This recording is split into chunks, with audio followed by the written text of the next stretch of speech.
Good morning. Karen Burchill here. It's Sunday morning and I have my cup of coffee and I'm getting ready to do part 2 of my extensive Inktense series of videos using Derwent's Inktense blocks in techniques that you can use with art journaling. This was part 1 of stamping, where I applied the Inktense blocks directly onto the stamps, rubber stamps, wooden stamps, homemade stamps. It was during the making of this video that I had a brainstorm for 2 other ways that you can use your Inktense blocks in some of the techniques that we can use to make our complete art journaling page. So let's get going. As you can see, my Inktense blocks are getting, they're well loved, and they look like this, and I'm okay with that. That just means I'm being creative. So one of the ideas I thought of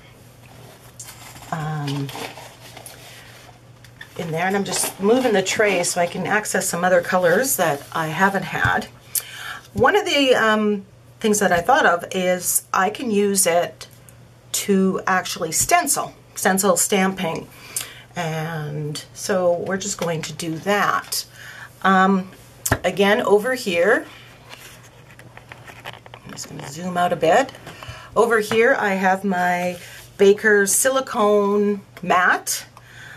It's smooth, there's no texture on it, unlike this silicone mat for oven. It's an oven liner cleaner. There's texture on this. I like this better. So all I'm going to do, and you can see this time I didn't spray it with water first, I'm just drawing on here with my Inktense blocks. I'm just going to leave them out because if you're doing a project and you want to come back and use the same colors, that's always a good way of doing it. You can do it dry, you can do it wet. And a fine mist is preferred. So I'm just going to get several colors out here. And I love how the purple goes with the greens. It's a new color combination that I've discovered since doing some of my art journaling, especially doing the journaling by 5. Okay, so we have the 3 colors there, and what I'm going to use is just makeup sponges. And I mean, I recycle these all the time, whether it's acrylic paints or the dyes. After I use them, I throw them into my tub of water and I just rinse them out and they're good to go. I mean, some of them, this one I've cut because it got a little too grungy, but they're very good to go. If you get them at the dollar store, all the better. So I'm going to do some stenciling with the Inktense. So all I'm doing, I'm going to give a little bit more water here to get things going, and I'm using on Punchinella. And I keep using the same sponge. By rights, I should just use a different color because I don't want to get some mud. I want my purples to stay purple and my greens to be green. Sometimes you want it to blend if they're more in. And so there you have it. I mean, it's quick and easy, and it dries so quickly that it's very, very nice. So I'm just going to do a few more with some homemade stuff, and then I'm going to try it with some of my purchased stamps and stencils. And again, there's lots of ink. It kind of dries up here. So you don't need to go and buy. I know people have commented, oh, I like your collection of stencils and I like your collection of this. And I've accumulated over time, thanks to the ease of Amazon. But it is not necessary. You can, there are so many varieties of shelf liners. I have gotten together with Yvonne Gaybauer, who was an old friend. We rediscovered each other through art journaling. You know, I buy a shelf liner, I give her some, she buys a shelf liner, I give, you know, we're never going to use all these shelf liners, so it's just kind of nice to do it. I've made some roller stamps with them, and then there's the application just like this that you can do. So again, we have that kind of loveliness. So here's another roller stamp kind of thing.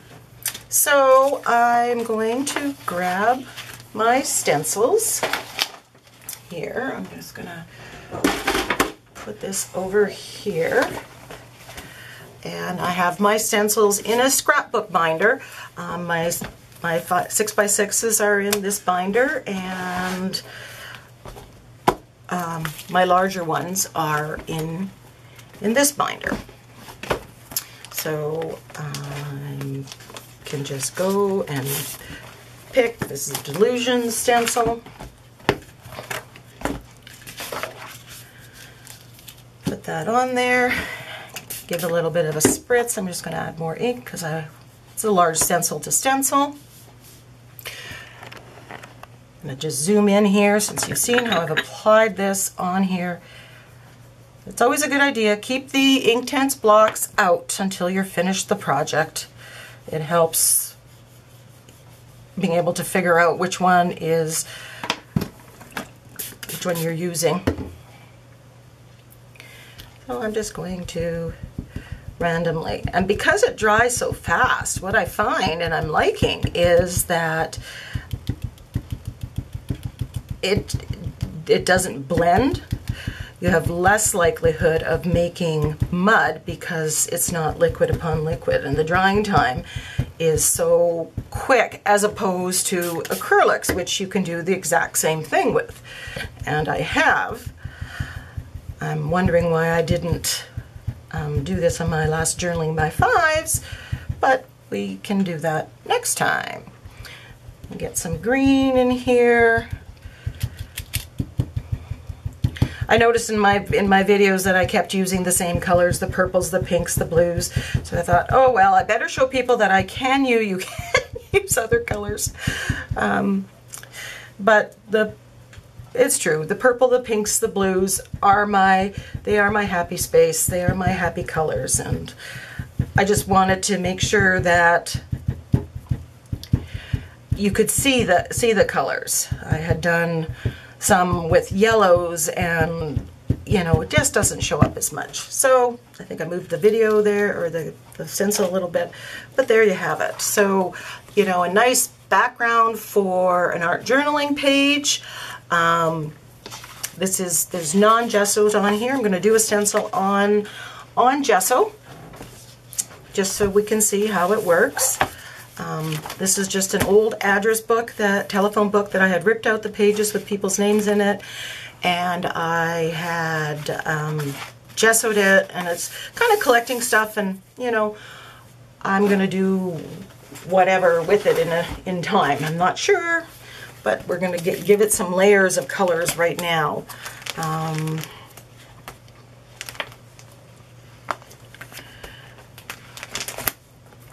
I love this one. I think this is a Crafter's Workshop one.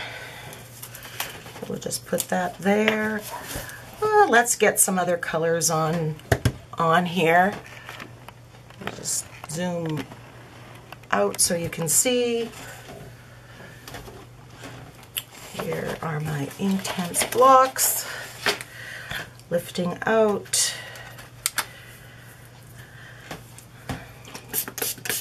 A little bit of water.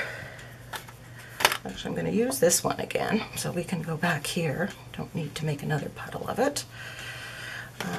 I'm going to go back to my happy pinks. Sorry. You know. And it should make you happy. You know, whatever you're doing. I'm going to do some orange in here. Not a color I use often. But, okay, I've got some more A little more water.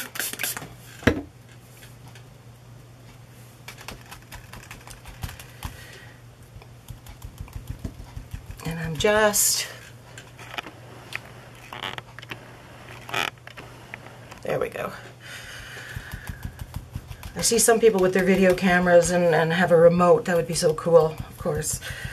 This is just my regular Canon camera that I've discovered I can use for these purposes. So, you know, making do. And I'm learning, you know, I apologize in the videos. Sometimes I'm not in the shot. Sometimes things are upside down. And thank you to those people that let me know, because I don't catch everything in the process. I'm kind of err on the side of I want to get it out there to you guys faster, and I'm not maybe as meticulous as I need to be. So, you know, I'm learning. It's better than what it used to be, and I will get better as time goes. Learning Movie Maker. Thank you, Deb Packwood, for your video on Movie Maker. And there we have it, and that's under gesso. So, you know, as a first layer, and what I love, again, it's just completely dry. So those of us who are impatient, which I believe is almost everybody, that's great. I see my battery is flashing, so I'm going to go ahead. I might have to make another one. Then I thought to myself, if this is ink,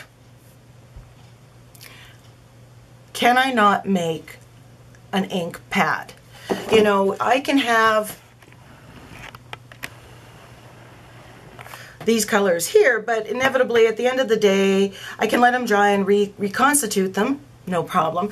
But at the end of the day, they're gone, and I don't have room for any of the colors. So I thought, let's make an ink pad. Now, this idea of using the baby wipes is not my own. I saw them doing a similar thing with re-inkers. So what I've done is I have about 3 baby wipes. Oh, that's another failed attempt. And I just stacked them one on top of the other.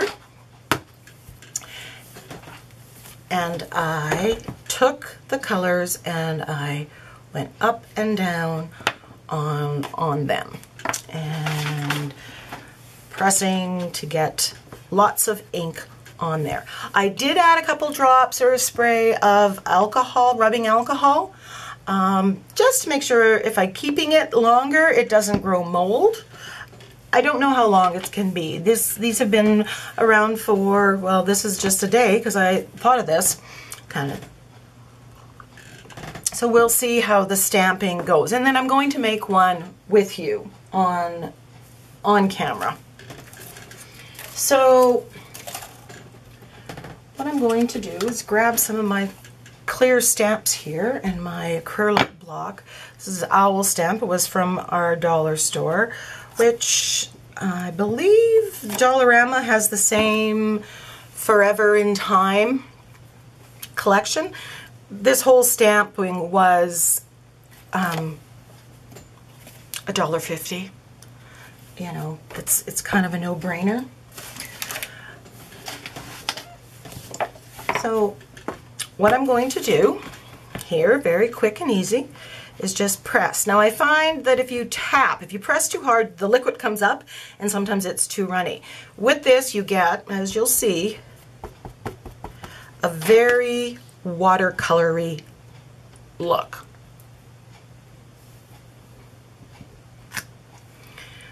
It's very faint, it's very watercolory, but it's an effect that you can do.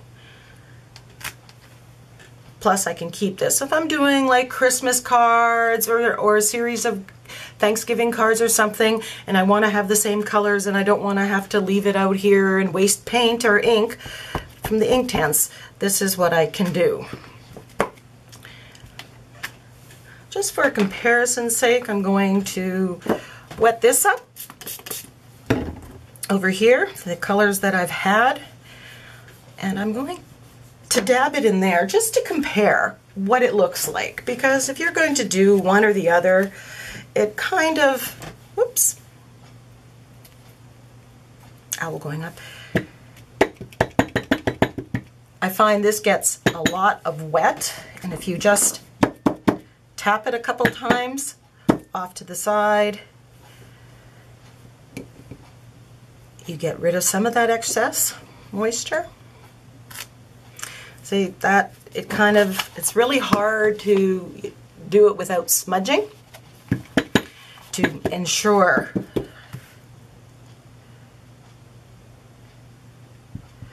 and I can see that there's water pooling there. So for my money, for doing the stamps, it does look like this gives more better coverage, although it is faint. It's not bright and hard. So with stamping it, I'm going to use a couple different stamps so you can see the effect. You know, that is quite nice, you know, and if you can always add more blocks, all you got to do is pick up the crayon and rub it one way and then the other. Battery died, so I'm back to make the stamp pad using the baby wipes and do a little bit more examples of stamping with it. So again, this, I've just taken the Inktense blocks and rubbed it in a variety of colors. Here I have the blues and the purples, and I'm just separating it in my tin with a plastic Ziploc bag. So I think that'll work just dandy. As long as it's separated, they'll all get wet. So what I've done with this one is a little bit more precise. I went to I thought I'm going to do the colors of the rainbow in this stamp pad. So I've taken, okay, all the colors. I've got poppy red, tangerine, cad yellow, hooker's green, bright blue, lagoon, and violet. So I went back to my list and I actually planned it out, not so terribly random like I've done with all the other ones. And my baby wipes seem to have disappeared. Oh, right there. So I've taken 3 baby wipes and I've stuck them together. And they do have alcohol in them, even though I have been adding a little bit more to make sure that they don't mold. I don't know that that's necessary. It's just more preventative. It doesn't impact anything. So what I'm going to do is I'm going to start with the poppy red, and I'm just drawing. One of these days I will get this right. Sorry, people. I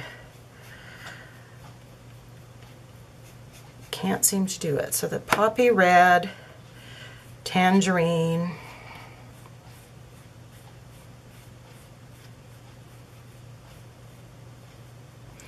and I'm trying to go both ways, although since I have so many colors here, it's because I want to get the whole rainbow spectrum.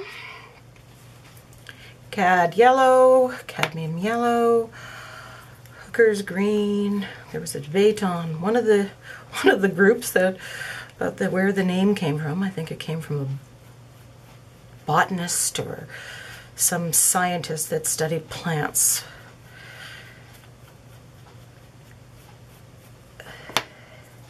Bright blue. You can use as many or as few as you like. You can make one just single colors. Like, the sky's the limit. Your imagination, your design plan is what will determine what you use, how many colors you use, what you want to use. But I think it would be kind of cool to have a rainbow one in the box, so to speak. So, and I will report if this does dry out, if you can reconstitute it.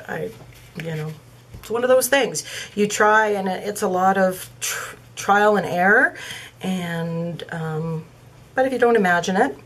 Now again, this video I saw them using re-inkers from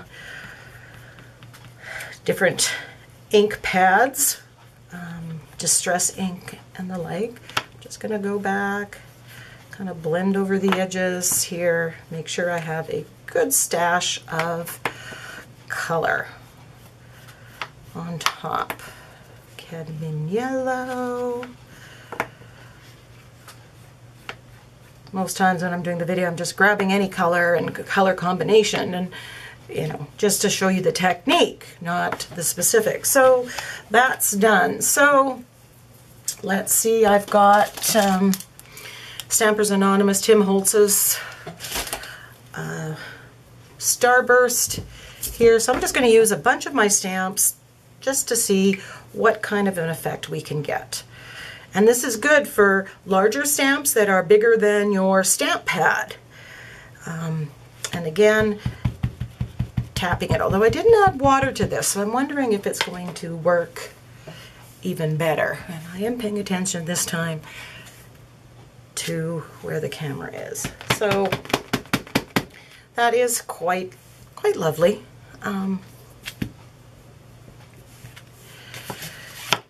It's quite nice. It has that watercolor effect. So let's try a Peacock Stamp just to see how it works. Different. God, you know, I did have my coffee this morning. Maybe I had too much. Very light. Let's a little bit more. There we go. So that's quite lovely. I'm going to try some of my homemade stamps. This is on, it's from an embossing plate. The foam was heated up with the heat tool and then the embossing plate pressed into it.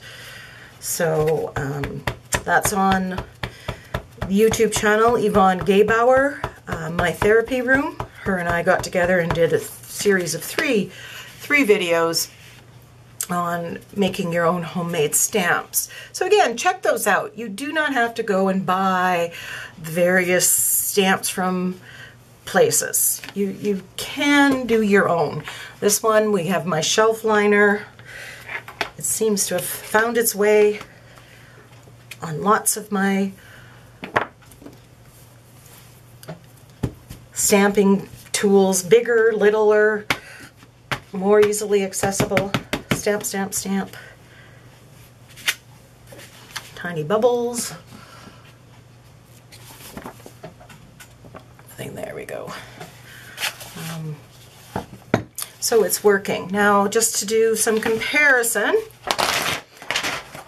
I'm going to do the same stamps with the paints that I have over here.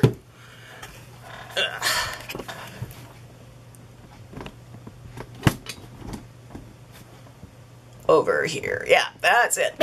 Sorry about that. So I'm just going to use these paints that I have on the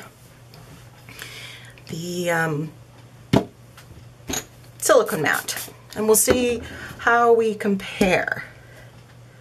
Again, I find that you have to tap it out. So there, there's the comparison. This tends to get more watery, and this you can see the individual fronds of it. So let's do the Starburst one again. Maybe if I stamp, this has more. It's already, I can see it's just going to be too wet. I'm gonna see if I can take up some of the water. Maybe it's my error and stuff. So we have the one with the homemade stamp pad, and this with the silicone mat. And again, it's really easy to see, but again, this is not a bad effect. You may like that for some applications. You may choose to do this. And again, the way we're using them, I don't find them to be necessarily permanent. So as with a lot of the sprays and the distress inks and stuff, it does reconstitute. And you just have to be aware of that and change what you're doing. I wanted to do my big stamp. We saw on on the first stamping video how that worked, and I just thought we'll just compare. Stamping it up and down.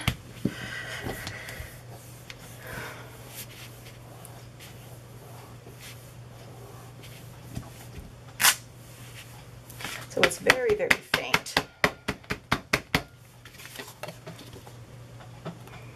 But sometimes that might be the look that you want. Now this can be for your art journal pages, for just one other option.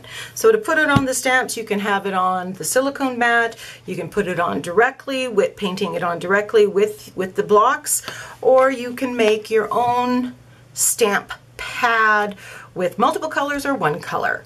Again, with the Derwent Inktense Blocks, the sky is really the limit. You can make as many combinations as you can imagine, and you don't need a drawer full of ink stamp pads. You have everything right there. You can make everything and have everything custom, which is kind of nice. You can have your own unique style and effect. So I think this is going to draw a close to Extensive Inktense for this week. I will brainstorm a whole bunch more ideas. I do have a lot more on the application, making backgrounds, making it on my journal prompts. That's one thing where the background was made with the Inktense Blocks. Here's another technique, again made with the Inktense Blocks. This is with the Inktense Blocks on photo paper. So I'm going to share what I did there. This is another one that I was playing around with on photo paper. So if you can think it, you can try it, you can do it. I don't mind testing this out. That's kind of how my brain works. But as you can see, the Inktense Blocks have so many purposes for anything you want to do with art journaling. And you have the vivid colors. As many craft paints as I do have, I do not have 72. I do not have all the yellows and the oranges, nor do I have the room to store them. So this is a lot of color in a very fun tin.